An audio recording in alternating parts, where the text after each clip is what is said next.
Today's episode is brought to you by the Create, Engage Marketing Accelerator, our brand new program to help startup consulting founders like you scale your business through digital marketing. This is something that I am really passionate about and so excited that we are able to launch. I regularly get messages from listeners like you and others in my network asking for marketing advice. Everything from what were the steps that I took to launch Create Engage, through to what's the best platform for running a webinar, through to how do you create great content for LinkedIn, and everything in between. At Create Engage, this is exactly what we help our clients do, and more. But for many startup consulting firms, our retained support is simply not a cost-effective option. I've been in your shoes and I know how it feels. You want to use digital marketing, you know it works, and you see the results it delivers for others, but you don't know where to start. At this stage in your journey, you have more time than you do money, but you want to make sure that you are investing that time in the right way to deliver return on investment for your business. We are launching our Marketing Accelerator to do exactly that, to give you the strategic advice, the guidance, the support you need at a price that makes it a no-brainer for smaller consulting firms like yours. By joining our accelerator, you will join a network of like-minded consulting entrepreneurs, all focused on growing their businesses. Each cohort will be handpicked to ensure that there is no competitive tensions in the group, giving you the comfort to discuss your challenges openly and learn from your peers. Each month, you will meet with one of our expert team and your fellow accelerator members for our Accelerator Roundtable, where we will walk through your specific marketing challenges and develop the plan to help you successfully deliver your marketing goals. We'll do this in small, focused groups, letting you get our advice, but also learn from your fellow members and benefiting from hearing the advice we're giving to them to apply to your own business. This isn't the end of the accelerator, though.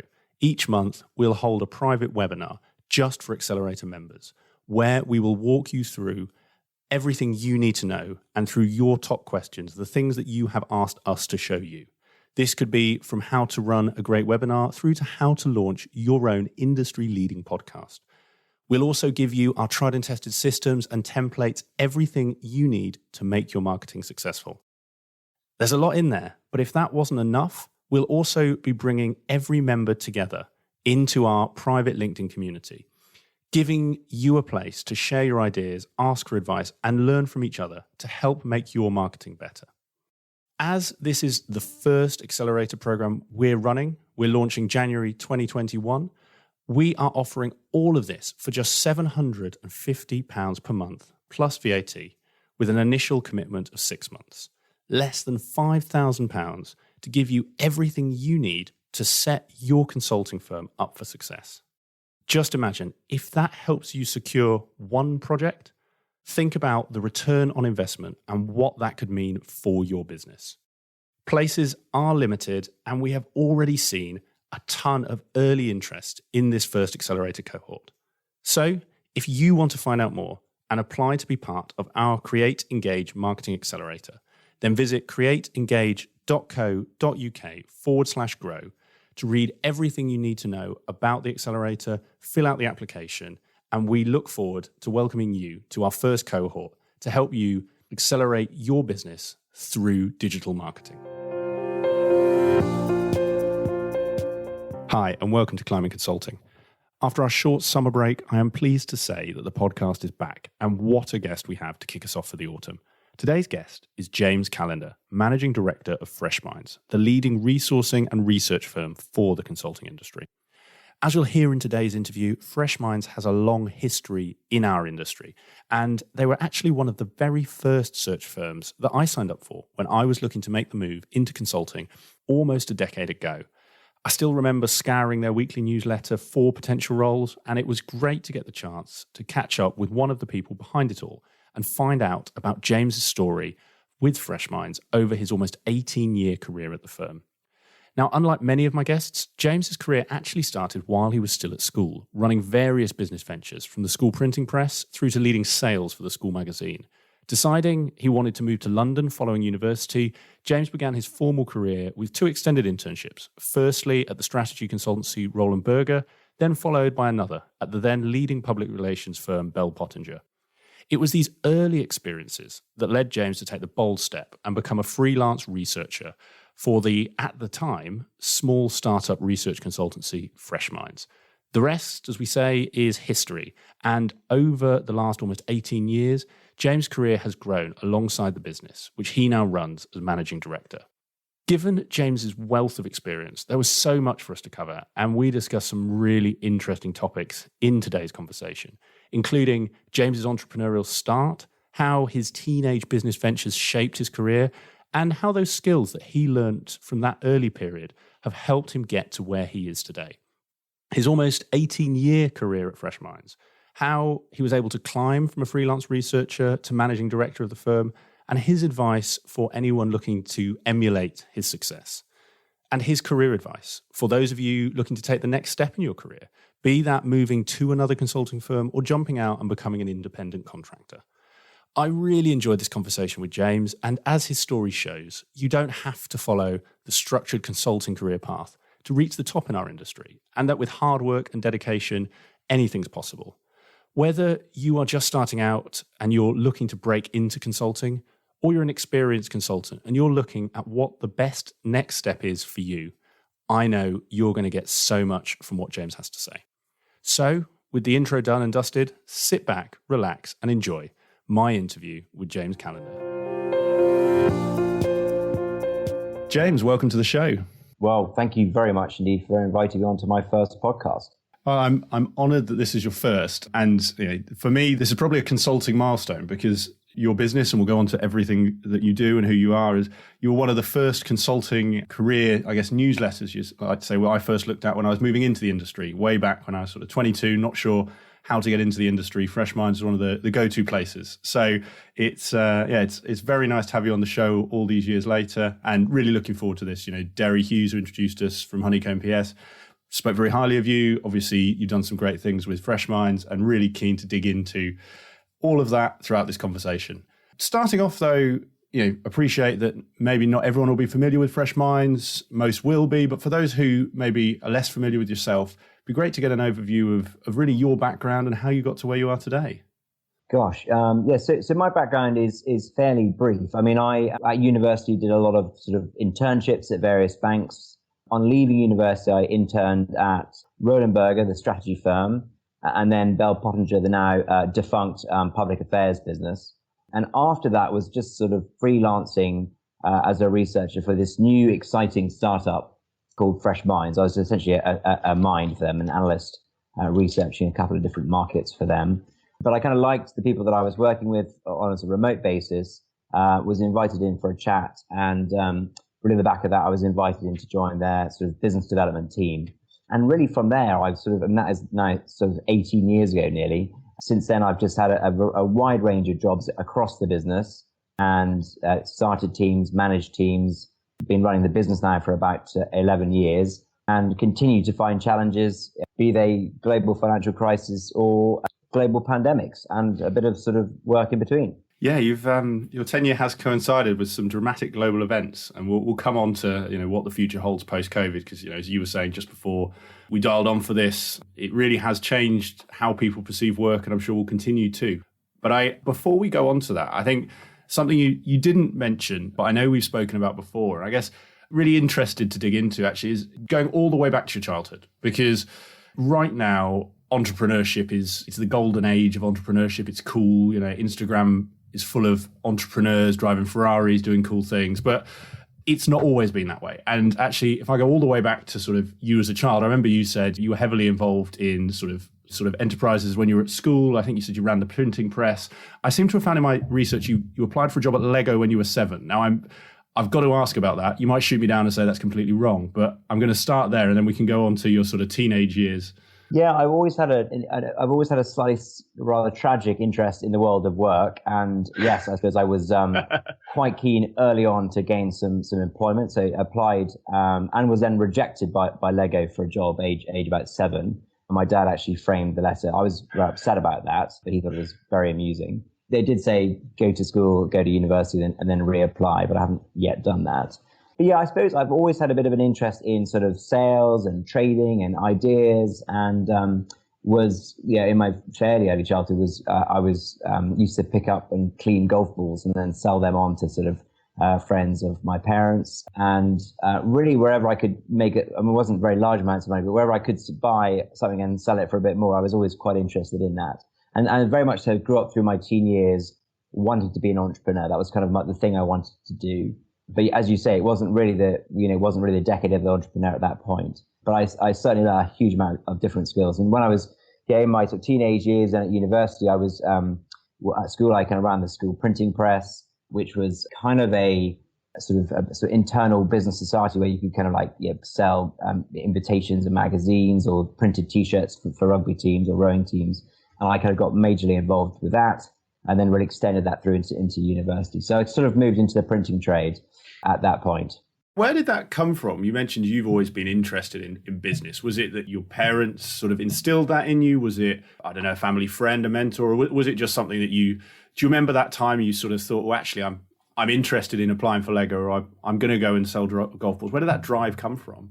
I don't know. I often say it's probably my mum's dad, who was a real sort of an entrepreneur of the old school, I think. And the entrepreneurial world in the 40s and 50s is very different from today. But he was always doing a deal somewhere. Again, not huge value, but always doing some kind of deal. And he was always very inspiring in terms of encouraging that kind of behavior.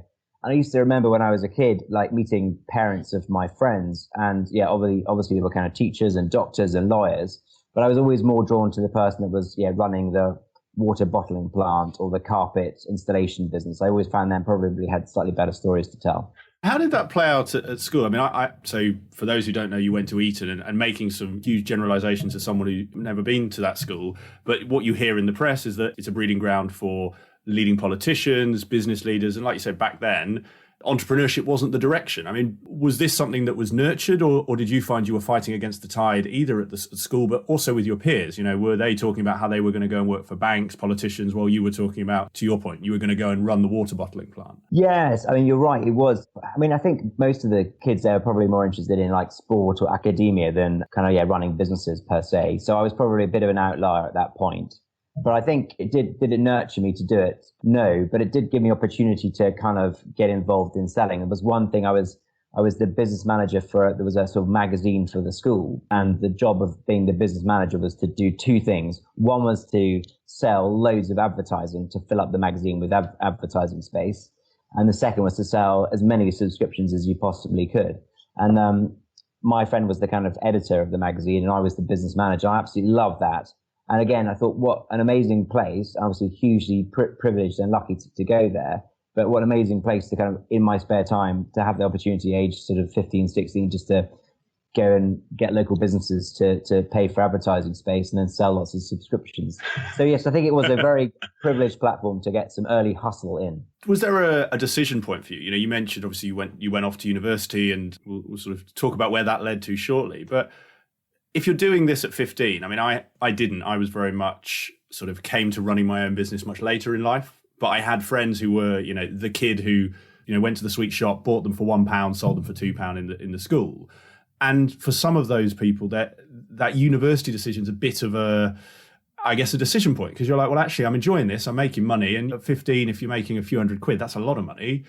You fast forward to 18, it's still quite a bit of money. And actually, was that university decision for you a no-brainer? And if it wasn't, sort of, do you remember any of those questions you asked yourself to decide, actually, should I go, or should I jump out, start working for a newspaper from now and grow my business career from here? I felt at the time, and maybe it was just the peer group that I was in, and it was kind of the leaving of school, and then university felt like a bit of a rite of passage, not only just for the academic, but also just the kind of life experience. And I was probably still am, but mentally quite a young 18-year-old, so it was probably good for me to go down that path. But yes, I mean, I definitely ran my business at university, and it wasn't, again, making huge amounts of money, but it was certainly more money than working in a coffee shop would have made me. So I did that. I think that for me, the difficult point was then leaving university, and as all the kind of milk round and the graduate employers came around, there was I thinking, well, should I just sell, printed hooded tops to university graduates, or should I get a real job as a banker or as a management consultant? And rightly or wrongly, I chose the latter. I chose the get a real job that pays real money, and and ultimately can afford I'm from, despite the accent, I'm actually from Edinburgh. I couldn't, afford to rent in London without, kind of assured salary. So I went down the kind of internship management consulting route. I think your point there is a key one. And how was that decision then? And maybe it's less the decision, like you say, I want to go to London. I need a job that can sustain that. That feels like what took you there. But almost how did you find, maybe the better question is, how did you find those early few weeks, months? Obviously it's an internship, you're learning, which is great, but to characterize, and our audience is consulting, we both work in the industry. It's a very different industry to what you would have done in the sales space. You're going and suddenly you're analyzing data, you're creating reports. You're not doing what you probably spent the last 10 years at school and university doing. Did you find that was an adjustment for you? And how did you come to terms, I guess, with that to sort of keep yourself in the internships for as long as you did and decide that was the way you were going to go? Well, I suppose it helped me learn what I didn't like doing or what I wasn't good at, and also what I was good at. And just to look at those two examples of Bell Pottinger and then Roland Berger. At Roland Berger, what I've learned from that kind of early stage of consulting was just like, for me, as someone who's probably, I'm a little bit last minute. I occasionally known for being a little bit late to meetings. This training, this rigorous training by my peers and my pod around me was about, really being really good and succinct and clear at signposting points, writing good slides, being able to analyze the so what from data, being able to sort of help, bring out interesting pieces of customer insight or competitor intelligence. And actually, I learned just so much about how to kind of like explain clearly to people, about companies and how companies work within markets. And that was a really powerful understanding and framework that I've used in my entire life, ever since then, for my business life rather than my personal life. And on the Bell Pottinger side, which is a more public affairs, but I felt that I actually was very lucky to work on the Liverpool City of Culture campaign, which was to basically get them to be the successful city of culture at the point. They were losing, the kind of the losing side at that point of the campaign. And my job was to basically find every single influencer in the northwest of England, and central government to get excited about Liverpool City of Culture. So I did this huge sort of email campaign where I kind of got 400 names, and we sent them an email bulletin every single day throughout the entire lead up to the vote. And then obviously Liverpool was successful. And I learned the power of influence and how you speak to the right people, give them useful content, and they will respond. So I learned from both those two quite chunky internships quite a lot about business. But yes, I think the point is I probably wouldn't do well in a large corporate because of the kind of lateness and general manner that I might display. We'll jump around a little because I really do want to ask your advice for others. So maybe we'll do that a bit later because I know we want to talk about career advice. There's tons in there, both for people who are looking for jobs, but I'm intrigued your advice. Out of interest, do you ever go back to Eton and give talks? It may be different now, as I say, because entrepreneurship's cool. People probably want to hear from you, not the banker and the consultant. But do you ever go back? And if so, what are the things you tell the kids in that sort of keynote that you give? I haven't been invited back yet, to be honest. I need to obviously be either a bit more infamous or famous to get to that point. But no, I do offer advice to people, to young people and old people the whole time about jobs. And and I try to help people understand, because I think a lot of young people, be they school leavers or university leavers or college leavers, they see kind of adverts for industries, be it advertising or marketing or law or banking. And they see the kind of popular conception of what an industry or a job might be. But those never really, to me, open the lid of the tin to let you see what's really inside those industries and jobs. And so I spend a lot of time speaking, university careers fairs and, with people who come as candidates through our company, and just also in the wider network of life, trying to help explain what the actual job role is like, often to put people off, because you can slightly fall for. You look at the kind of graduate brochure, you see a sort of very good-looking young analyst with a graph which is pointing upwards, looking out of a window, and you think, wow, that could be that person advising that global CEO. And the reality might be, sadly, that you're working 14 hours a day for 6.5 days a week, and your girlfriend left you several months earlier. So you need to be open and honest about people, what they're actually going to be experiencing, in the job market. Yeah, and I'm laughing because it reminds me very much when I was at university. So I was at York, and I remember I wanted to be a lawyer for all of probably about 3 months, and there was two reasons. One was the freebies were the best out of everyone, and the second was they were the only ones who published their salaries in the brochure, and to me at 21, and they still are a lot of money, but they look like a hell of a lot of money.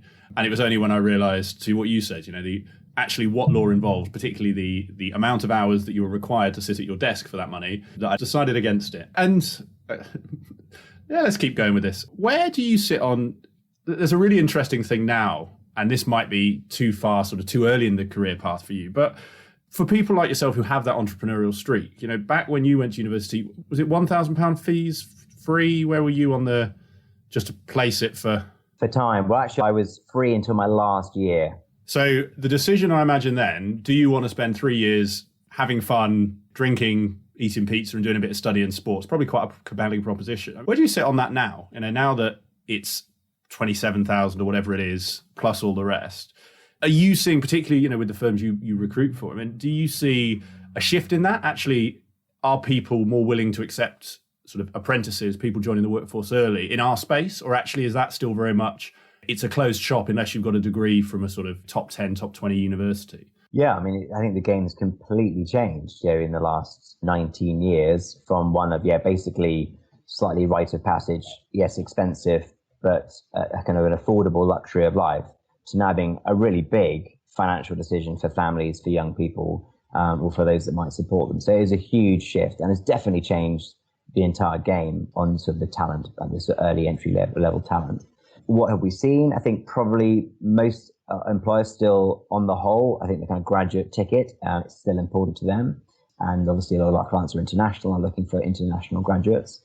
But at the same time, particularly those large companies that can afford to, so the big, the big four and the like, have definitely embraced very actively kind of, school leaver talent, entry level talent, a whole lot more, and have had some huge success at doing so. And I think the other thing is it's kind of now completely socially okay to not go to university, even if you could. Whereas I think the kind of perception was, if you're good enough to go to university, you should go. But I think you can get on and get ahead if you start your career, having not been to university. There's plenty of evidence to suggest it might actually help accelerate you a little bit faster earlier. So yes, I'm slightly led by our clients on that, to be honest, as a provider of kind of early talent services. And I think it will evolve. Now you think top universities are asking their students to basically not come back to university for the next, next 6 months or next year, do the whole thing remotely. I wonder whether my 7 and 4-year-old children will be going to university in quite the same way that you and me experienced it, Nick. I don't know. Yeah, and it's and I asked James for the same reason. We're getting to the point where we know people with kids who will at some point soon have to make that decision, and it's hard for, I guess, the reasons you've said. And I only asked this because I know many of my listeners will be in the same boat. Of when you and I went, it was considered the thing you'd do. And I guess it's, there's an interesting question, and you mentioned it with sort of you being a young 18-year-old. So I think, I was very similar. I could not have gone into the world of work at 18. I still remember, my internship at 20 with the FSA. I was sort of mind blown. And frankly, what's probably something I'd laugh at today took me about 3 days to do because I needed that rite of passage, as it were, that learning. But what are some of those, I guess, to your point around what some of the clients you work with look for? What are some of those skills where they're like, actually, we can take that person at 18 versus, and this is more to help someone with their self-reflection or to help their children or family members. What does you're ready to go out in the world of work 18-year-old look like versus not? Are there some skills that you think, actually, if you've got this, give it a go. If you've got that entrepreneurial drive, go straight out versus if actually you need a bit more of that finishing school, you're probably best doing the 3 years. I don't know if you've got any sort of guide on that at all. Yeah, I think generally everyone needs to be kind of work ready, and there might be confidence, there might be some behaviors, it might be just some skills which they need to have, or just the understanding of what it's like to kind of work in an office. So I think it's really important that schools, maybe universities, but help people with that work readiness. Because I think that is probably a huge barrier to those who are told not to go to university and then go into the world of work and they're not kind of work ready. So I feel it's incumbent on schools or advisors to encourage it to help young people to be kind of work ready. And that's everything from the discipline of work, like, turning up on time, unlike me, but, working hard, being clear in your opinion, being succinct and being polite, but challenging in the office or in the supermarket, wherever you happen to work. So, I think we need to help. If you're looking at it from an economic point of view, we're trying to, create lots of jobs. We want people who are really going to take those jobs and make the very, very most of them. So I think it depends on the individual massively, but hugely important that, policymakers, business owners, employers really give much, much more work experience to people. And that could be in the form of a very short, podcast or video through to days or weeks in the office. I think that's a really important thing that we could kind of encourage. But the thing for me, I've experienced as a, part of our business is headhunting, and we'll come on to that later. But I do think Charlie, the founder of Freshminds, once said to me, people kind of hire for skills and fire for attitude. We should turn that around, and we should, hire for attitude and train for skills. And I think that's so true, because actually the people that I work with, and I work with many clients and candidates on my own team, attitudes and the smarts, kind of getting to the point quickly, that is what in my industry, and that's both consulting and the headhunting world, tends to kind of come out and come to the fore. So I definitely encourage lots more positive attitude within work. Yeah, and my team is much smaller than yours, but where it has worked exceptionally well, it's been exactly the same. So no, completely agree. To bring us back to yourself, you talked about sort of some of the skills you learned at Roland Berger and Bell Pottinger. And actually thinking about these sort of, to bring it forward from our last conversation, what were actually the skills that you found, given your entrepreneurial sort of early exploits, that when you landed in those businesses, start with Roland Berger, okay, you might have been late, you weren't on time for meetings, that was a skill you had to learn, but what was it that compared to your cohort and your peers, you found sort of easier because of the things you'd done before? What were some of those skills you were able to bring forward from those entrepreneurial days that really helped you in those early days in your consulting career? One thing that always jumps out was obviously a lot of consulting is kind of research of sorts, and you can do desk research, which is kind of not dissimilar to a university research project. And then there's obviously customer research and speaking to competitors, customers, suppliers. And I think by being kind of fairly confident about talking to people, I talked to all sorts of people, I could quite quickly get on the phone to the head of printing procurement at the New York Times or whatever it would be, and have a good conversation with them about, how they decided to buy ink or whatever the particular project that we were kind of working on. So I learned the kind of versatility of my communication style seemed to get a bit of cut through. But also you get to the number of understanding what customers really think about stuff and products, or whether they don't really care at all about products, they just buy it because it's cheaper. So that's probably the one skill I could bring to a consulting firm. There are other ones, but that's probably the only one that jumps to mind. This might be taking us way too back, but I love the example you give. What was your trick? How did you get those people on the phone? Was it you knew to call so-and-so to get from point A to point B? Was there a sort of a script you used? Did you have a sort of a trick that you'd taught yourself to do that? I think you've got this like a sort of 10-second moment on any sort of cold type call whereby they're thinking, this is a cold call and I'm going to try and end it as soon as I possibly can. So that's your kind of window to be a bit different. And often it would be, just apologizing for interrupting their busy day or being sympathetic to something, but more usefully, like have something that they've done in the paper or the press that you've picked up that the other cold caller hasn't, and then pick up a conversation. And then actually, I think on the whole, much like this podcast series, people do quite like talking about themselves and their industry.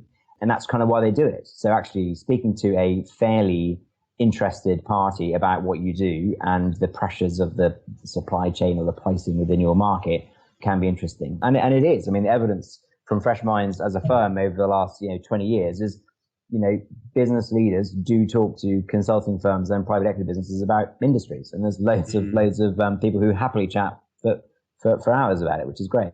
It's a great point. And it takes me back to the book that I genuinely think everyone should have to read at some point in their schooling, which is Dale Carnegie, How to Win Friends and Influence People, which I don't know if you've read yourself, but it doesn't sound like you needed it. But those points, be interested in other people. It's amazing how much that can open doors and just genuinely start conversations. And I think too many people, like you say, whether it's a cold call or frankly, a client project you're trying to deliver, just will sort of drive to the outcome without trying to build that bond or, the sort of terrible corporate language rapport, and actually get interested, find out about people, and that will lead to places. So yeah, I love that. I did have to do cold calling.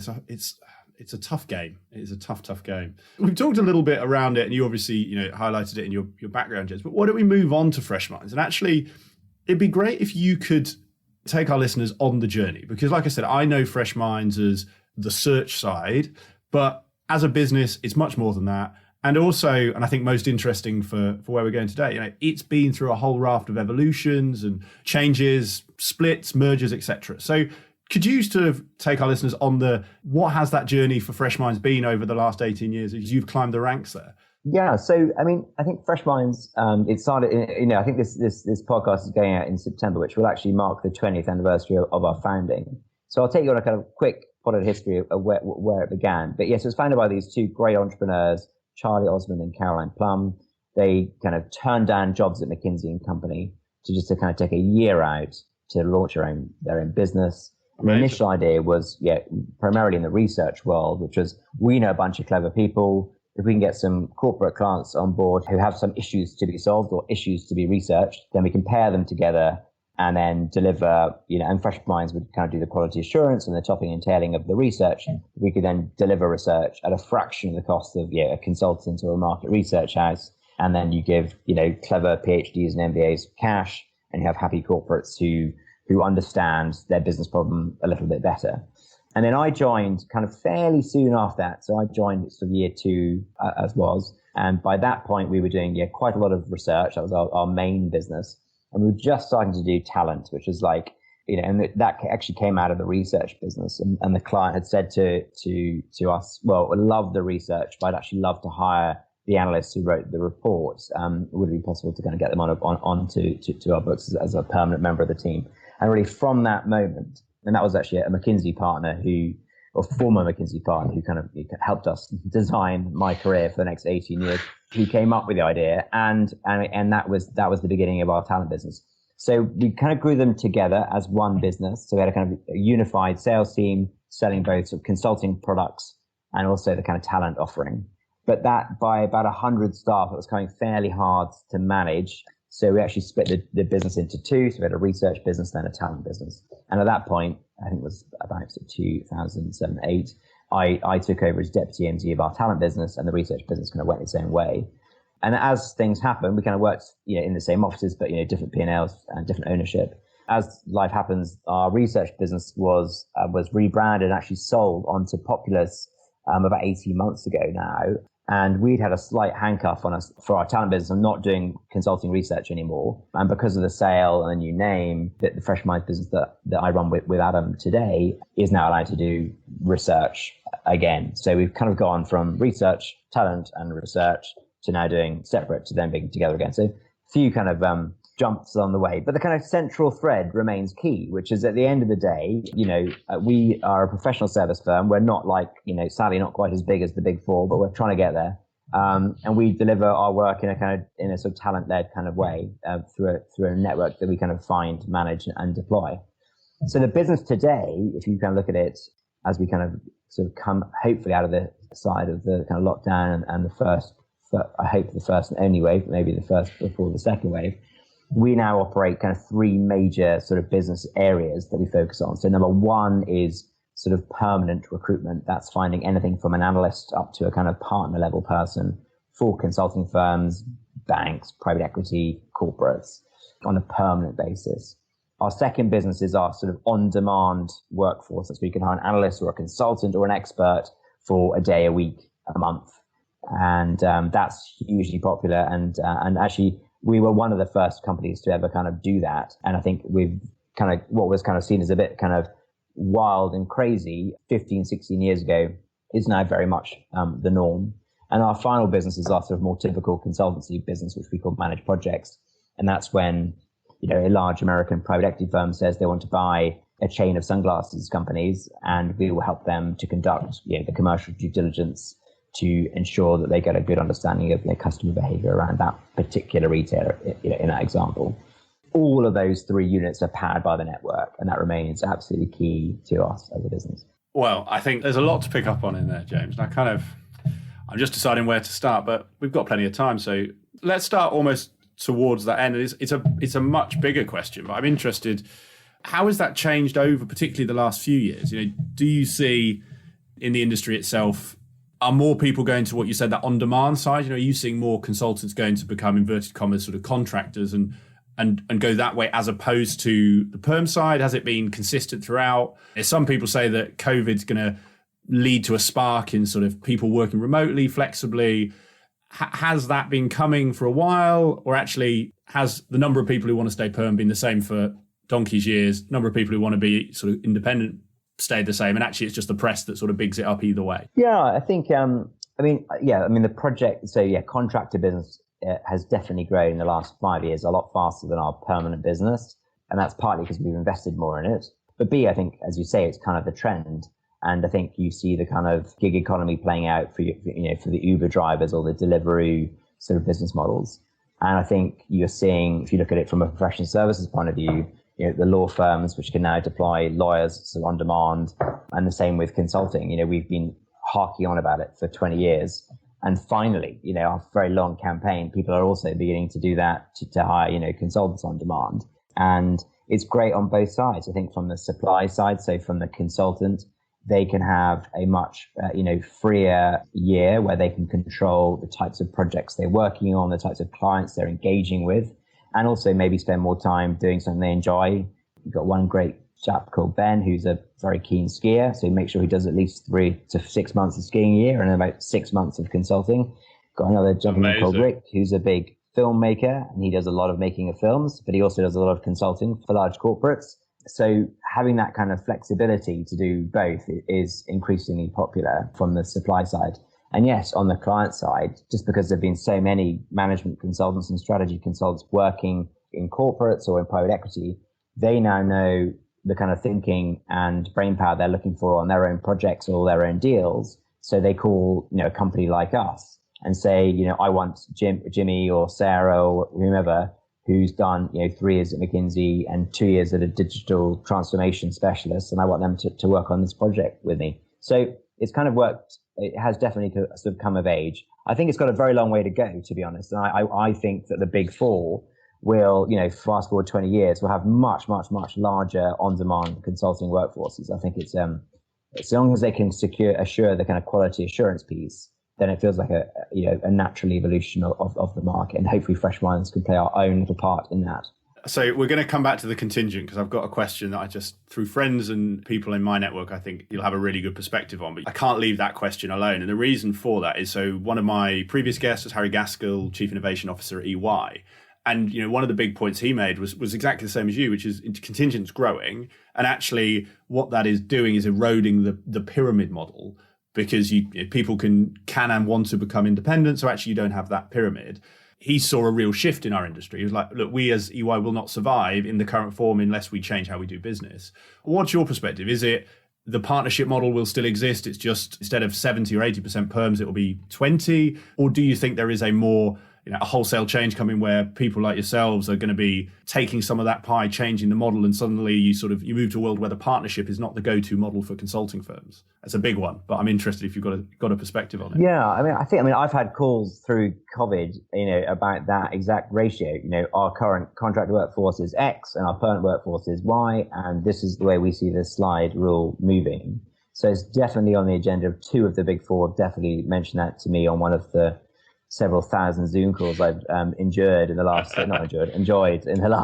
few months. So that's definitely a kind of truism. In terms of contingent or perm, I think it's probably like all things, it's more nuanced than that, and I think it's not necessarily binary. I think people like you might do 2 years as a freelancer, 2 years as an entrepreneur, and then you go back and join as head of something or other at another consulting firm. I think I think consulting firms need to be more tolerant of different ways of getting talent in at the analyst, MBA, sub-partner level. And I think they will, think of innovative ways of doing that. But yes, I do think that the shape of consulting firms will be very different in the future. And I think, yes, the main thing will be maybe the partnership is just the kind of business development team bringing in and scoping out large projects. And then the staffing thereof is done through a combination of a permanent bench and then also augmented with a sort of flexible workforce. I think the thing that definitely seems to have come out, if you look at even McKinsey's or the Big Four, is when I started working, within the consulting world, I remember someone, I probably misattribute this quote to McKinsey unfairly, but I think that someone said to me, our people are so smart, we can put them into any market or industry, and within 24 hours, they'll work out the major drivers or how the market kind of operates. And that's like put a smart person into a problem and he or she will kind of start to kind of work it out. What we've definitely found across every single one of our mandates, when they want someone at kind of consultant level and above, so let's say 4 years up to 30 years experience, is that our clients just want expertise, be that functional or industry. in a way they never wanted it before. So I think, and that's therefore driven the huge amount of growth of kind of boutique yet specialist consulting firms, specialist healthcare firms or specialist ICU firms, all within the consulting world. So I think you're seeing that kind of shift. But yeah, I think that said, if consulting firms pay partners crazy money, then people will go and work for them, I think. Yeah, and it's I guess the interesting one on that, and you'll know this much better sitting where you do, is consulting, the salaries, like you say, partners earn crazy money.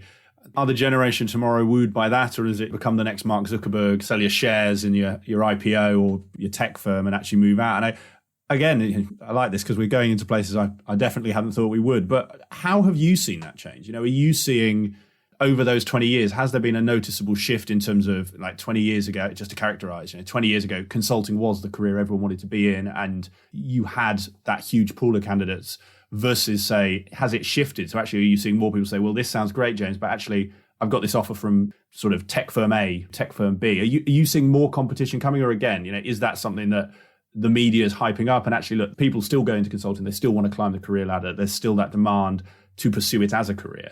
No, definitely huge change. I think we used to run this Once to Watch program, which where we sort of poll, the entry level talent coming out of the top universities and business schools across Europe every year. And every year, 85% of our top 100 were going down either banking or consulting, and that was the kind of chosen route. But now, just look at it. Going back to 2012, we'd run the same thing. It was banking, consulting still number one, followed by sort of big tech, which was your kind of Google and Amazon. And then after that was sort of startups and entrepreneurship. And I think if we ran that same survey, this week, we'd see startup, entrepreneurship, tech, be that working for a big technology company or working for a startup within the D2C tech market or whatever it happens to be, that is still, probably as attractive as, I think it'd be first equal with consulting and banking. There's still plenty of people who want to work for banks. I mean, we run a number of large graduate schemes for banks, and we can get several hundred applications within a few hours, which is quite astounding. So there's still the talent coming in. I think what you'll find is the entry level talent will still maybe go to those good, fairly assured kind of baseline skills, be it a lawyer or banker or consultant.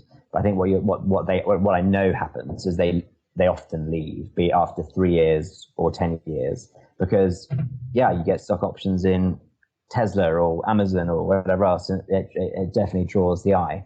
If you just look at the head of, one of the guys who co-founded Digital McKinsey, he's now head of digital for Lego, and that for me is a really good example of. It's a dream job. I was going to say. I can't leave this because I was going to go here anyway. I want to come back. I'm going to put on the shelf the point around the guy who skis and the guy who does his film, because there's a massive conversation there. But let's come back to you, James, because you've teed me up for exactly a question I was really keen to ask off the back of what we talked about. In consulting, there's some truisms in it as an industry, and most people will stay in a firm for 2, 3, 4 years. Let's say make consultant, they'll leave. They'll climb 2, 3, 4 years, make manager, senior manager, leave. And it is fairly typical to see people in our industry do 2, 3, 4 years at a time. I think the really interesting thing for yourself is, as you said, you have been with Freshminds in all its different permutations for 18 years.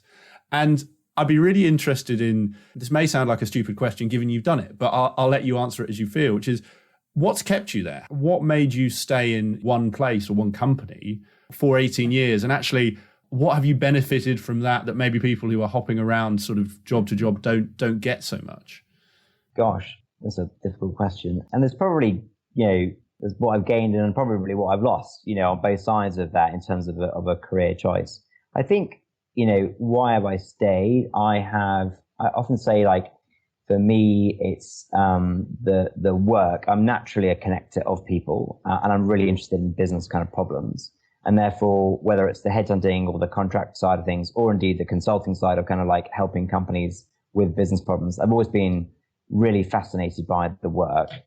We're extremely lucky to work with some of the world's most iconic and demanding clients, and therefore the bar has always been fairly high, and I've enjoyed that kind of challenging environment from a sort of client side. I find it very, very interesting.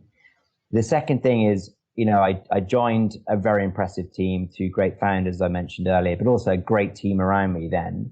It was fairly small then, about 8 or 9 people, but as it grew and got bigger, I've always been genuinely delighted to come to the office nearly every day. I mean, obviously some days fairly less keen, but on the whole, great colleagues, fantastic and ethics and attitude within the business, which has definitely sort of kept me there. But to me personally, I suppose I was lucky because I joined a fast-growing company. I was probably wildly over-promoted to sort of lead on some of the sales team in my early 20s. Then I got to helped to pitch the idea of growing our interim business, our contract business, and they kindly took me seriously. And then again, wildly over-promoted to then lead that team. And then a bit of luck, but the market grew really well, and that therefore kind of had a financial reward and a kind of I felt that it was kind of working. And at that point, this is kind of nearly 12 years ago, the opportunity came up to be a managing director, and there were 3 of us in the running for 2 jobs, and I didn't get it. Alistair and I think it was Jeannie were got the job and the jobs, and I didn't. I was deputy MD to Alistair. But I, again, really enjoyed being deputy MD. It was really good. It was brief. It was only a year or 2. But I suppose on the back of that, I did a fairly good job and then got promoted to managing director. Again, still in my 20s, like 28, 29. And again, I thought it was a huge privilege to run a small company at that age. And then was quickly greeted with the global financial crisis. So had to hone up my leadership skills to take us through that. And what I think, our board have always been very generous with me in terms of, I've been, obviously we have occasional rubs and disagreements, but on the whole, we have been able to build a business that was, that I and now me and Adam run together, fairly autonomously. And whilst I didn't found the company, I've been clearly part of it for a very long time, and I've sort of slightly created it in an image that, Adam and I, that we kind of like. And that offers probably more flexibility around children or flexibility around sabbaticals for our staff.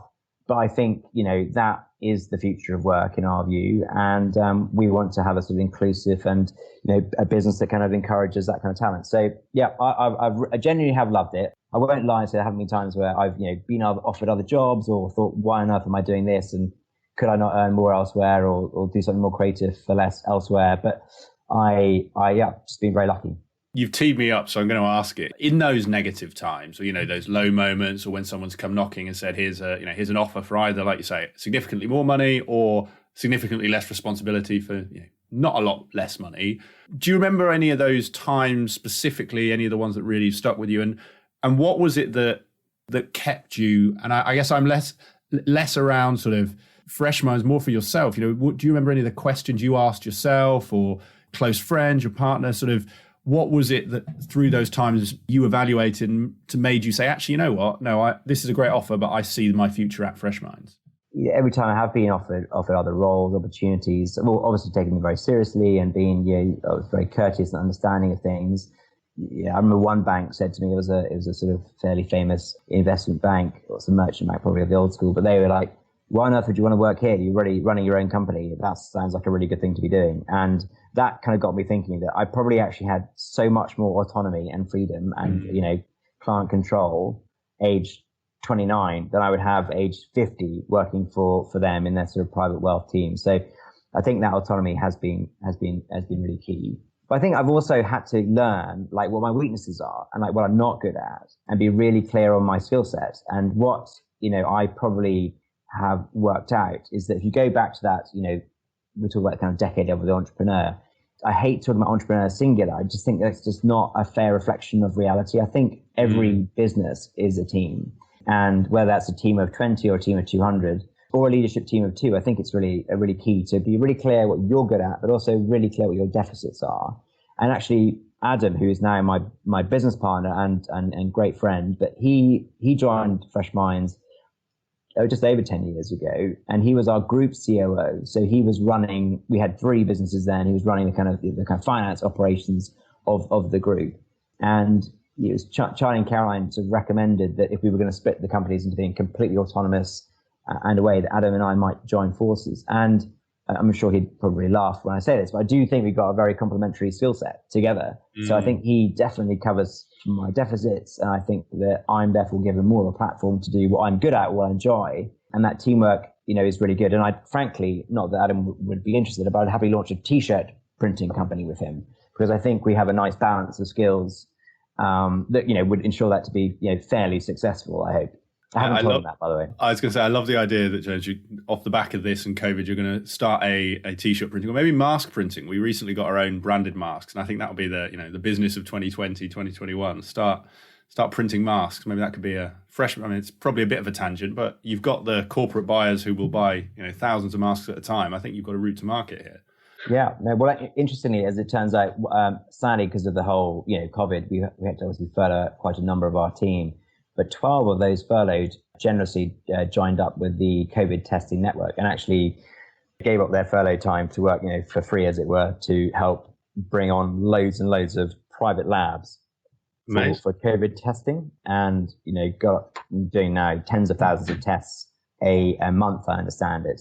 And now that I understand is becoming a business. So they are now, selling testing to corporates so that if you go into, a large engineering company, you will be tested every day when you go in, and then your result will be given back to you, 7 hours later, and therefore it can ensure a kind of bubble within the corporate. So yes, I'm sure there will be new opportunities for people through COVID and into whatever happens next. Amazing. No, I love that. And we'll come to COVID a bit later on, because I just want to touch on something you mentioned there, well, two parts actually, because your point around weaknesses and augmenting your skills is really key. And, again, I agree with you. My business is much younger and much smaller, but it's not a one person sport at all. And, this is where I think social media has a lot to answer for in that respect. But you mentioned around the over promotion, and I guess there's an interesting tension. And again, maybe this was just your sort of maturing through your 20s and after that. But how did you, in that over promotion, one way you could characterize it is actually you're really bloody good, and so you've got nothing to fix. How did you, I guess, become self-aware enough, and were there any questions or people you talked to almost identify those areas that you needed to improve, both in terms of blind spots that you just needed someone else to take care of, but also the skills you needed to really focus on as you took the level up to make sure you could achieve what you had been sort of promoted into? So it wasn't an over promotion, it was just a promotion that you walked into. Yeah, I mean, look, I'm being a little flippant there. Obviously, I worked really hard for it and was very keen and delivered, fairly good work for my team and my clients. But yeah, I think I find it hard, like leading or managing people kind of who are just a little bit younger than me or older than me when I was fairly young, when, that wasn't probably what most people in their mid-20s wanted to be doing. I found that was slightly stole my corporate childhood from me in a way. But seriously, to the point of like deficits and skills. Now, I think and also when you're young, and I don't mean this to be like anti-young because I'm very pro-youth, but it's more like, I think you don't know what you don't know quite a lot. And therefore things like awareness or self-awareness can take some time to kind of come through and mature. I'm still learning that every day today, but I think I'm a big advocate of like coaching and getting external support and challenging yourself outwith of your company, because your manager or your MD or your boss is always going to have maybe something of a motive, a motive of your own career within that firm. But I do think getting a really, it's worth the best money I've spent on my personal career has been, external coaches, because I think they've helped me to uncover, be more honest with myself. And as you say, like social media is just, and I kind of use LinkedIn a lot, but it's quite exhausting looking at all these wonderfully successful companies who've just raised lots of money from lots of amazing funds, not really making a lot of money themselves, but it all looks great cosmetically. And that's quite tiring if you're kind of going into the jobs market, or you're running a sort of boring company that hasn't just raised £20 million of money from some San Francisco-based fund. So I think it is important to kind of check in, keep real, have great friends around you, friends that with similar interests that can support you, and be kind of open about your vulnerabilities and your kind of weaknesses, because everyone has them clearly. And I think you have much more interesting and juicy conversations with people when you start to kind of open up and talk about it. And it's exactly the same for me as a headhunter. Occasionally I'll run searches for Fresh Minds with our clients, and you do often get those interviews where someone rocks up and they kind of look and behave exactly like their LinkedIn profile, and it's like, gosh, it's just amazing. It's just been some fantastic trajectory. And like, we don't talk about stuff like, challenges of marriage or challenges of work or promotion or money or whatever happens to be the issue. And I think it's much more useful to go into those conversations. Obviously, don't immediately blurt out you're getting divorced, but maybe just let's have a kind of conversation around your career, your drivers, what's really, really important to you. And I think ultimately that makes me happy because I can try and our firm can get people into more interesting jobs and projects, which makes them happy and aligns with their interests and skills. Yeah, and there's a massive point in there around actually, I think the world of work, particularly in the sort of consulting space or, the corporate space, is becoming much more human. I think there is a lot in that sort of with various movements sort of driving forward. Actually, you can be more than just your LinkedIn profile. And it's what we help our clients with is actually how do you talk in a way that isn't sort of corporate circa 2005? It's how do you bring the humanity out? And I think to make sure I'm sort of understanding you on that point, it is actually be yourself, be open, be a bit vulnerable, and obviously within the right bounds, the right times. But that will help you in your career, be it internally looking for jobs, whatever that might be. Yeah, exactly. I think at a corporate level, you need to interview people, on their skills, experience, behaviors, and their trajectory, and that's really important. If you're hiring senior leaders or managers, you need to make sure you're kind of doing your full diligence on their role and all that kind of stuff. But there are natural breaks in your life, and that often is, between jobs or whatever else, where it's, I think, important just to check in on yourself and go, do I really want to be a management consultant anymore? Or do I really want to do this? But even more, and having that really open discussion and how that then marries with, your husband or your wife or your partner, with your children, with your commute, with your health and well-being. I think it's just important, whilst it might not change anything in terms of your career trajectory, I just think it's really important to kind of go into those conversations and go to those employers, being able to talk a little bit more openly about those personal things. So there's an interesting question in that, and I guess this would fall into the advice for candidates bucket, because I'm 31 now. I've had my sort of mid-20s life crisis. That's why I went and launched an estate agency business. Cold calling people at 7:30 at night trying to sell them houses or get them to sell their house for you. That was my experience of cold calling, and it taught me a lot. And there's an interesting point in that of actually, when you're speaking to candidates or you're speaking to people you mentor or just people you give giving advice, what are the questions you ask people? You tell people to sort of really dig into. And what I guess I'm getting at, to add some color, is I think in consulting, like you said, it's a very prestigious career. It's the top career people want to work in. As your surveys highlighted, it pays very well. And I think particularly as you get to that sort of late 20s, early 30s, you're earning good money, you've got a prestigious title, etc. It can sometimes be quite hard for people to really sort of take a detached look and decide whether that is right for them, because the alternative might be a sort of 50% pay cut, or it might be they won't have quite the cachet when they're at the barbecue with their friends and they're the only one that isn't a banker, a lawyer, a consultant. What questions do you sort of get people or suggest people really ask themselves or talk to their partner, their friends, their loved ones about, to help them decide if this is the career for them? Because I think we all know lots of people at the top who love it. And I'm sure there's lots of people at the top who probably don't love it. And it's almost, how can people who aren't sure decide if actually, I want to take that next step and I want to really push on to make it to the top in this career? It's a tough balance, isn't it? Because you've got to you've got to work with the economic reality of, like, you bought the house, you have the mortgage, and then you suddenly take a 50% pay cut and it doesn't kind of add up. And as a good analytical consultant, you'd work that out faster than your husband or your wife. So yeah, it's always that kind of balance. And I often, sadly, actually, I find you meet great sort of partners or, senior associate partners of consulting firms, and they come wanting to work for a, innovative, fast growing startup business. And they tell you they'll happily work for a quarter of what they're on at the moment. And when push comes to shove, typically they say no, because at the end of the day, they really can't afford to do it. It's baked into their costs of living, sadly. So what do I recommend? I think much like a graduate starting their career, the same should be of someone moving towards partnership, is to make sure you're really, really clear what's inside the tin of the role, like what is really happening in there. And I think one thing that a lot of very analytical, very clever consultants who maybe just enjoy the kind of the substance of the work and the project management side of the project itself, they often find that jump from kind of being a real expert at aerospace consulting to then being a salesperson, ultimately a revenue generator for McKinsey's or Bain or whoever the consulting firm is. That's a huge shift. And they spent 15 years doing the kind of multiple PhD type thing projects for aerospace companies, and suddenly they're told to go and chat up chief strategy directors at BAE Systems, and that's just not necessarily where they sort of saw their career going. So again, good coaching and support from the leadership team can really help maybe not even put you in that role in the first place, but certainly help you understand what the expectations of that role might be. Whereas if you look at kind of Reckitt Benckiser or Unilever, your first job is sales. So, your first job is driving around, Woking, selling Coca-Cola bottles to local convenience stores. You've got a really clear understanding of how the sales machine works at a local distribution level. So when you become chief marketing officer, you kind of understand how pricing and promotion impacts sales at convenience stores. That's very different in consulting. It's the kind of the last job you ever do in a consulting firm. So we often find a lot of people who've been brilliant consultants in terms of the kind of the body of the work, but maybe if you put them in a kind of sales sort of environment, they're less comfortable, I think.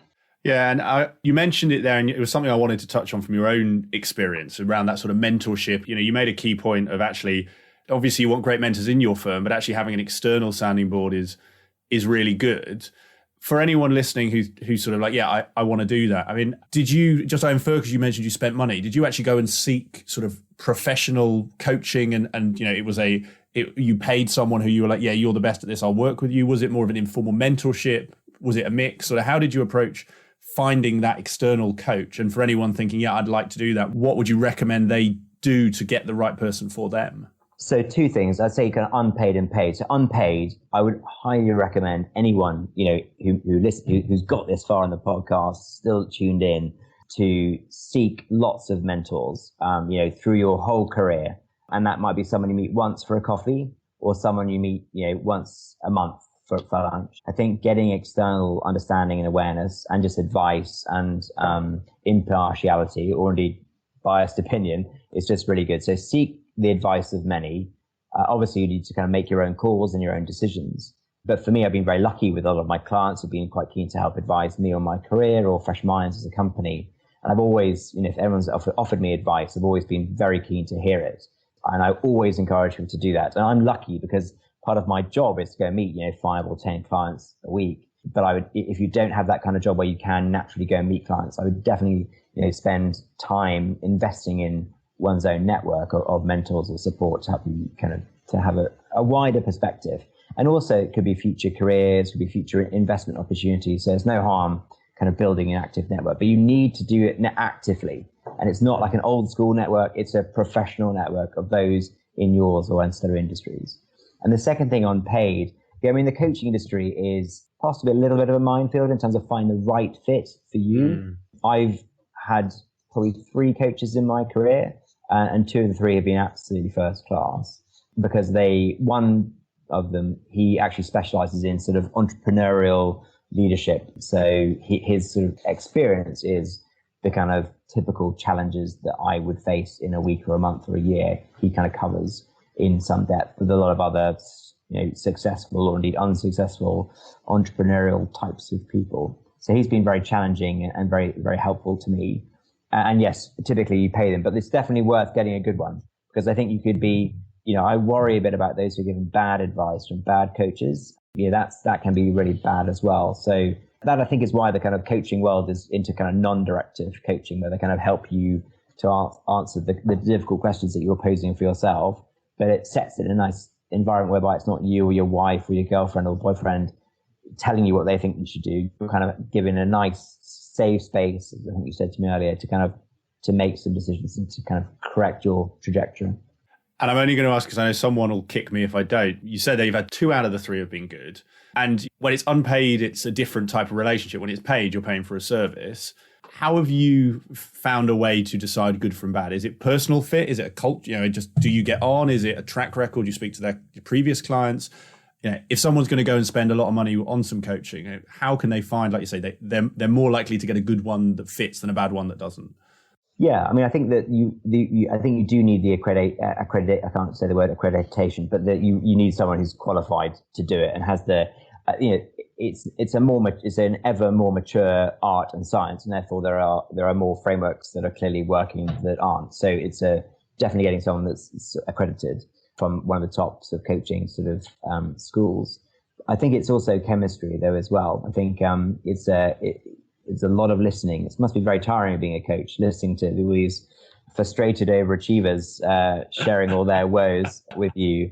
But yeah, you want someone who's a really good active listener, and that's the key thing. I think it does all lie in yourself. When I sort of speak to friends, after kind of drink number 2 or 3, you suddenly feel the kind of openness coming, and it's about kind of listening to the people. We all kind of know what we should do, but we don't always kind of act on it. So I think a good coach will help you kind of realize, where you should be, what you should be focusing on in your job or your role or in your life. Yeah, no, really, really good advice. I mean, I've had a very small amount of coaching from sort of a friend, and actually now a former sort of Big Four partner who does this, and just having, like you say, someone, I think you phrased it, helping you answer your problems yourself is massively powerful, and someone who is outside of your world. It's not, like you said, your partner, your girlfriend, boyfriend, mum, dad, whatever that looks like. Now, it's probably the last one on career advice, because I want to come on to sort of COVID and where that takes us. But I have to come back to it because, again, I talked about my midlife crisis, or there's got to be a better name for it now, maybe quarter life crisis. I'm sure I'm not the only one. And I know I'm not the only one. But to that point around asking yourself difficult questions for a career, I speak to a number of people. I've been an independent. I know how lucrative that is. I know a number of people who sort of would love to do what the two people you described have done. They don't see themselves as climbing the consulting career ladder, but they love consulting, or they enjoy it, and they can do the analytical maths quite quickly to say, well, I could get into that world. I could do 6 months traveling the world or skiing, 6 months working. I guess the question is really, how do you help people who maybe are nervous of that? So some of the fears I think I've heard people say is, well, will I be able to find projects? Will I, will actually, if I go away for 6 months, will I then come back and I'll be starving for 6 months because I don't get work? Will I lose my edge? What will people judge me about? You are working with these people day in, day out. So I'd love to get your take for anyone listening who's thinking, what, I don't want to become partner, but I'd love to spend 3 months a year skiing. What steps should they take to be able to structure their career and their life to be able to do that, through something like that sort of on-demand offering that you offer at Freshminds? Sure. And I'll maybe just start with the downsides, and I'll explain how one could think about their freelance world. But there are definitely, freelance is not the norm. It's probably 10% of the consulting workforce are freelance, and the balance are, permanent roles. It's tougher on pension, it's tougher on healthcare benefits, it's tougher on promotion, and can be tougher in sort of just your communication of your career through a LinkedIn or CV. So it's definitely got some challenges, but as I said at the beginning, it's definitely coming of age. I think what you've got to recognize is you've got to go and find the work yourself rather than be given the work by the resourcing staffing team at Bain or whoever else you worked for before. And that's a big shift. So you've got to look at your time in any month of your 22 days you work in a month, and you need to make sure you're spending 2 or 3 of those days kind of marketing yourself, so people know that you exist, what your skills are, and when you're available. So obviously, I'm going to be saying, you should use Freshminds to kind of be your kind of talent, your kind of resourcing platform. But there's clearly across the world companies with similar ideas to Freshminds that you should plug into. And that's, for us, we put several thousand people through projects. Some very short projects, others, long, ongoing, 12-month rolling projects. But getting a good Freshminds or international equivalent would be a good step. Obviously, you can do it yourself as well, going through your own network. And that can be great because you might have the industry knowledge. It was someone you worked with before within a similar setting. And that can also help you to find things. But I'd always say, much like mentors earlier, go broad, have a wide network. And clearly going to a kind of platform, like ours, like Freshminds, can help you get access to a whole range of projects or companies that, frankly, you would never have heard of. And I think we're quite good as a firm because we can find people what I call tier 1 projects from kind of tier 2 brands. So really interesting work from companies you might never have heard of before, that you haven't consulted for before or haven't heard of. So make sure you plug into the good platforms. Just to build on, and maybe this to your point earlier, James, around actually being open to an extent about conversations. One fear, I can't recall if anyone's directly said this to me, but I'm sure I had it when I was a contractor, is, if I come to Freshminds, come to you, James, and go, actually, James, I want a contract, I want a sort of interim role, but then I do want to go skiing. I'm going to be off skiing for 3 months. Call me in September. I mean, is that something that actually works for platforms like Freshminds? Because I guess that's the fear for some people. If I tell you, look, actually, I want to spend a certain part of my year traveling or on holiday, obviously within the bounds of it working for the project, actually, is that a conversation that helps you place the candidate over sort of ruling them out, if you like? Well, the dynamic at Freshminds, like the dynamic within a strategy firm, is fairly similar. Ultimately, the pipeline is quite short. So, you might write a proposal for a project which kicks off on the 1st of September, and then, Bain or Freshminds win that project, and then we've got to start that project at pace next week because we've got to find 10 people in 3 locations to kind of work on some big healthcare mandate. So, for your friend who's currently out sailing in the Greek Isles in a COVID compliant fashion, we can't let him or her know, about that project coming, because we didn't know that project was coming in February when they started out on their kind of voyage. So you've got to be appreciative of that sort of shorter, from proposal to kind of project kickoff is typically, 2 or 3 weeks. But I suppose at the same time, if there's plenty of volume of work coming through for us or other platforms, then actually you can be pretty confident that work will come up if you've got the right kind of marketable skill set. And you can also make yourself available earlier. So let's say you are currently in the Greek Isles and you want to come back in September. You can do interviews in August, even if they're on Zoom or Teams, to make yourself available. That's now much, much more kind of open and possible, when a way it probably wasn't before. And you need to kind of the other thing, my top tip would be just be nice and helpful to, those headhunters or consulting firms that you're kind of working with, because if you're kind of politely persistent, I call it, you can actually, someone can kind of do that promotion work for you, whilst you're sort of not in the country or doing something else. So it's definitely worth doing. And that's why there is a premium to it. You get paid a bit more than you would if you had the same job, work at KPMG or Bain. You've got to bake in the fact that, you might be unemployed for, a third of your time. And that's a different sort of reality to what you might have been used to in your past. And then on top of that, there might be some, global pandemic whereby, projects just get cut, willy-nilly, and suddenly you're not working for 6 months and the government won't bail you out as a PSC. So there's various sort of things you need to kind of be aware of. But I think it can be obviously I'm hugely biased, but I think it can be a great way to kind of augment those skills that you've learned as a consultant. No, really, really good advice, James. And I guess it comes to that point, doesn't it, of actually if you consider it like a consulting firm, as it is, and as you are, actually you can be on a project 3 weeks after you get back from the Greek Isles, or, not skiing right now, but, from the ski resort. You just have to, I guess, you have to have that confidence that it's going to come through. It won't be that you've got a project waiting for you, month 1 and you leave at month 6 and go join the job. It's, month 6, you pick up the phone and then you're waiting. But actually, provided we're in a normal times, that's likely to come. And I guess that, you mentioned it there around sort of global pandemic, and we touched on it earlier. I mean, actually, where do you sort of right now, but take it over the next 6-12 months, what impact do you see the current pandemic having on the consulting industry? You're at the sharp end of it, the hiring. What are you seeing?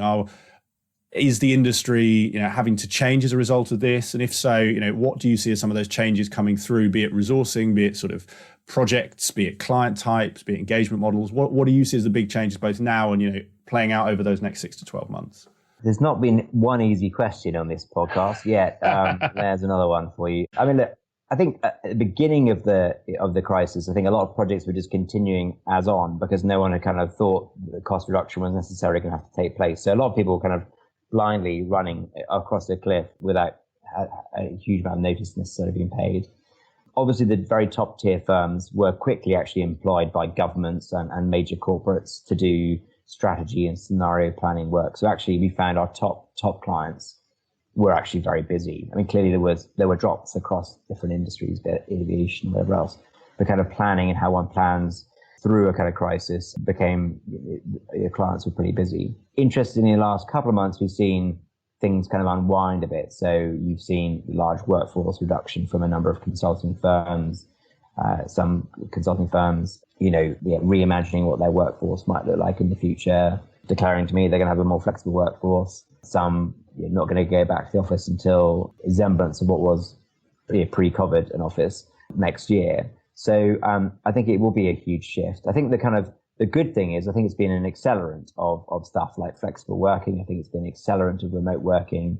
I personally, I don't travel a huge amount with work. I mean, obviously travel to clients in the UK, but yeah, I mean, there must have been a lot of air miles wasted for kind of fairly mundane meetings or presentations, which could have been done, on a video conference or Zoom or whatever else. So I think there'll be some kind of changes. And maybe, some other positives, on, diversity, inclusion, the environment that will kind of come out. So I think hopefully we'll come out of this horrible, very challenging time for healthcare, for education, but thinking about how business can be a bit better. But we've got a massive jobs challenge. That's going to be our big thing. as we move into 2021, highest unemployment for as long as any of us have known.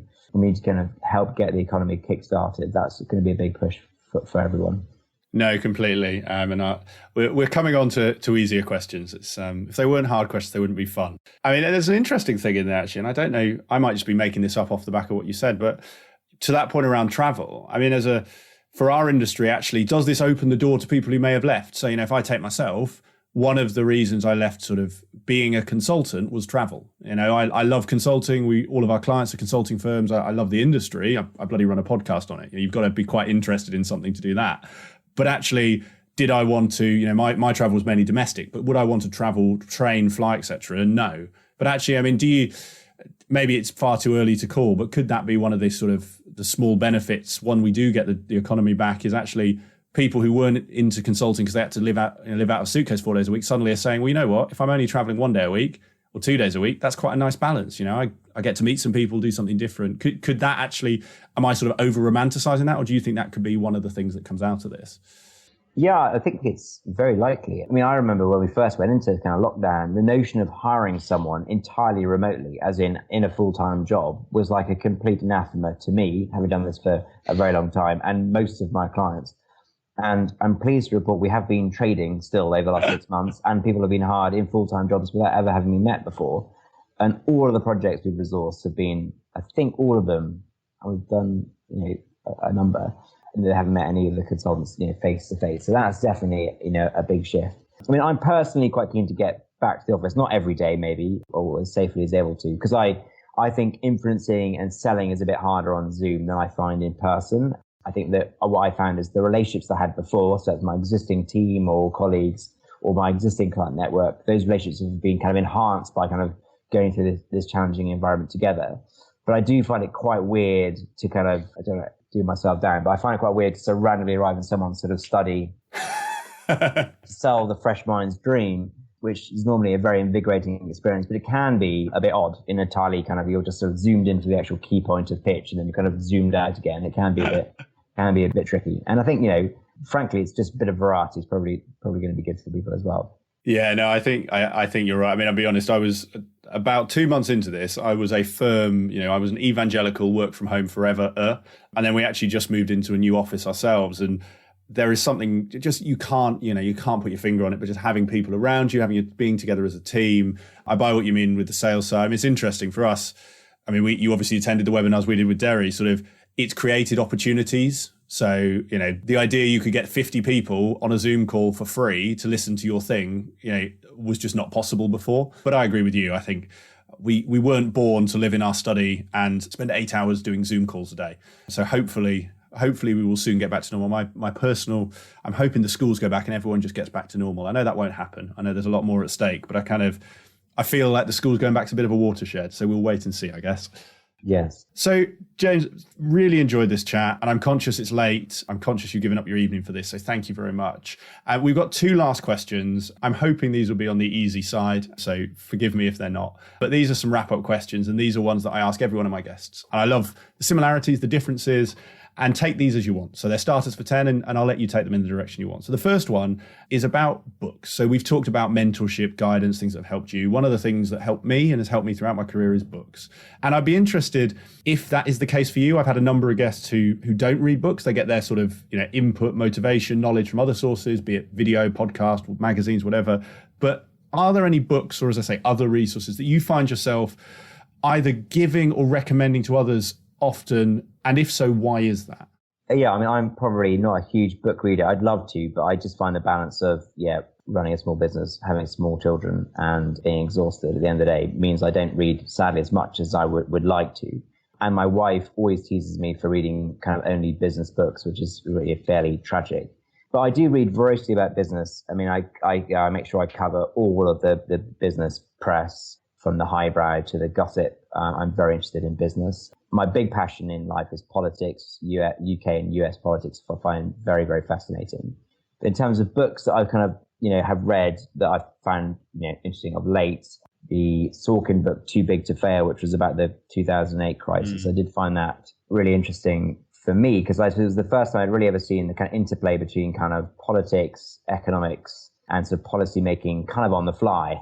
and it's quite a big book, but it kind of goes into quite a bit of detail about kind of Hank Paulson's diary and just the sheer kind of madness these guys are kind of navigating, which I found super interesting, because I kind of thought as a child, and I actually studied politics as one of my courses at university, I kind of thought there was a kind of big grand plan, that everything was kind of clear, and if this is a recession, you press this button, and if there's too much growth, you press that button, and policy can respond. I think, as we've seen even the last few weeks, the kind of interplay between kind of business, policy, and economics and indeed global pandemics is really interesting, and I'm intrigued to see what the fallout from this case has been. But in terms of kind of Siri gossip, I did enjoy the Bad Blood book, which I read last year, just because you couldn't kind of make it up. But this is just the most crazy story of influence from the founder of Theranos, Elizabeth. And I do think there is a lot of hype and a lot of BS in business, in the investment world, on LinkedIn. And to see it played out at such scale with so many incredibly powerful, quite a lot of them were men, powerful older men, investing in a clearly very bright younger lady, was just a kind of really intriguing story. You couldn't make it up. You saying that's placed it? That was the one of it was one of the military contractor where it was a lot of smoke and mirrors and not much else. Was that I may be ruthlessly paraphrasing that. Was that the one I'm thinking? Is that the right one?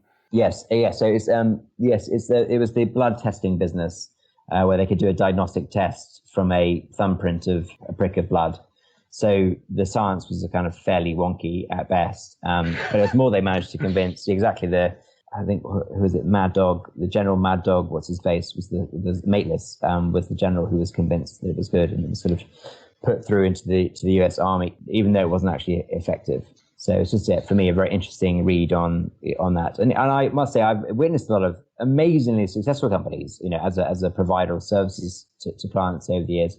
But there are many companies which I'm always like, how on earth does that work? Like, that just all sounds too good to be true. And then very often it is. Sometimes it isn't, and it just is an amazing success. I've been proved wrong. But very often there are people who manage to convince investors, staff, leaders, employees to sort of follow a dream that isn't necessarily always there. James, if we had longer, and maybe this is one for a beer when we can physically meet up, I share your view. Maybe it's my failing. People who start sort of tech businesses make a lot more money than I ever will. But the idea of running a business where it doesn't make more money than it loses, that was my basic economics at university said success is profit over loss. And I'm like you. I think there are a lot of people out there who the investment, the hype is what they seek, not creating a business that will deliver. But hey, what do I know? And just as an aside, have you seen Fire Festival on Netflix? Did you ever watch that? Different world, similar concept. And I think, shows quite starkly how if you believe in a vision strongly enough and drive, if you drive off a cliff, people will follow you if you say it's a good cliff. And then last question, and this may be a wrap up because I think we've dived into some of this, during the interview. But again, I really like recapping this so that we've got it for people. I also tend to consolidate these actually into an episode every so often because I think they're so powerful. But this is about your advice. And this is, you've got three people in front of you, probably candidates that you've interviewed or spoken to throughout the last 20 years. You can give each one of them one piece of advice. They're three people, three different stages of their career. One is the analyst. They've just finished university. They're making that first move into the world of consulting.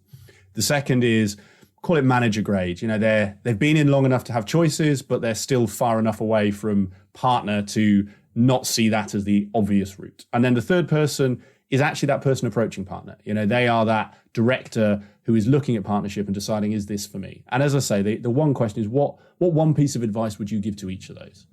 Great. Well, I think, the first disclaimer is everyone's sort of different, clearly, in their kind of motivations and what they're looking for. But number one, I think for the analyst, the entry-level analyst, is just make sure you're really clear what the role is. So be really clear, I'm going to work for this consulting firm, which does this kind of work, which is analytical or qualitative or lots of travel or no travel or whatever it happens to be. Be really clear on that role, what the outputs are, what your working hours will be like, just to make sure that aligns with what you want to do in the first, really valuable first 2 to 3 years of your career. For the second, so that's the kind of manager level, 5-7 years in, let's say. Yeah, and that's quite a common exit point for a lot of people coming to us as candidates. And that, I think, that's a bit of a check-in, which is, am I happy? I don't mean that in a kind of basic way, but, am I doing something that I think I want to continue doing for another 5 or 7 years? Or is this maybe a natural break in the road and time to kind of maybe use that skill set that I've built up and transfer that into the investment world or the corporate world? I think one bit of advice I would also give for those managers who are leaving at that point. So that's two bits of advice. But go for it. The more the merrier. If you've had a kind of fairly sort of cloistered life at sort of Oxford and then at some top tier consulting firm, and you're late 20s, early 30s. Suddenly you're then in the strategy department at some more typical corporate. I think there can be a bit of a challenge between kind of being the smartest guy or girl in the room, as it were, to then actually getting stuff done and recognizing the kind of different levels of empathy to kind of get things done. I think a big theme of kind of running a business or running a team or running a store is that kind of bias for action and making things happen.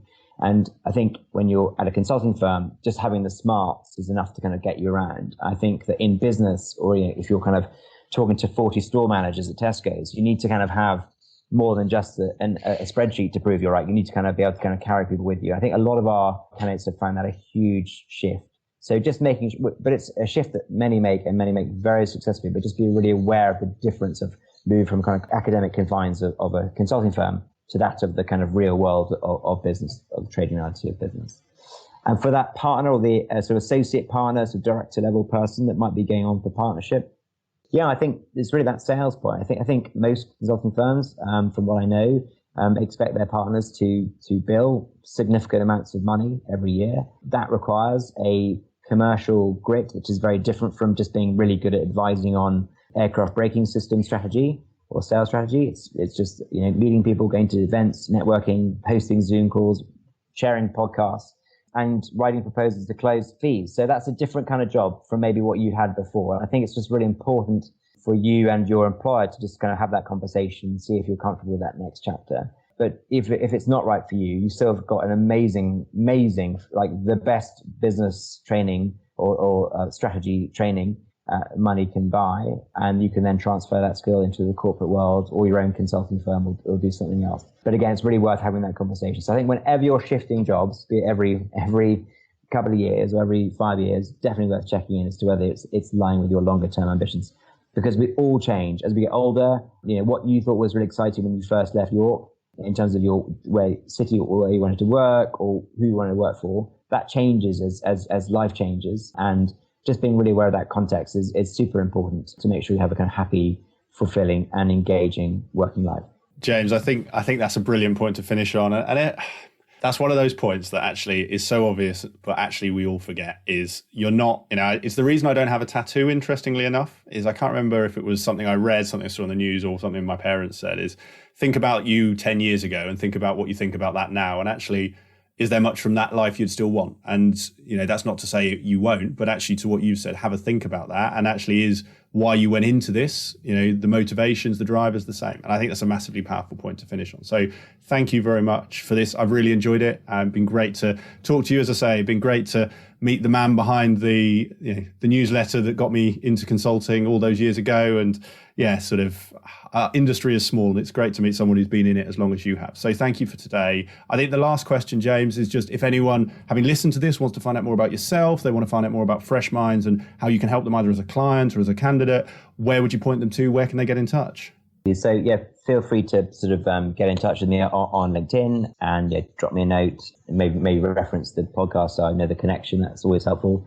And if you really got this far into the podcast, you probably deserve my email address as well. So that's jc@freshminds.co.uk. And again, please reference the podcast so that my team can direct that email appropriately. Thank you very much. And thank you very much for having me. It's really nice to be invited onto your podcast. Well done for what you built up. And I feel very honored that we can do it on our 20th anniversary. No, thank you. What's to say? Really, really appreciate you coming on, James. Thank you for sharing your email and your details. I'll put all of those. I'll put all the links to the books and things we've discussed as well in the show notes. So anyone who has made and you'll be pleasantly surprised is my hope. The amount of people who do listen this long or has kept me going for 68 episodes or so. So I think you'll get a few emails is my hope. Touch wood. But no, thank you for that. Thank you for coming on. And all that's left to say is really appreciate it and all the best for the rest of your week. Great. Cheers, Nick. Cheers, James. I hope you enjoyed today's episode of Climbing Consulting. If you have any guest recommendations, comments, ideas, thoughts on how I can make this show better for you, just drop me an email. It's nick@createengage.co.uk, and I really look forward to hearing from you.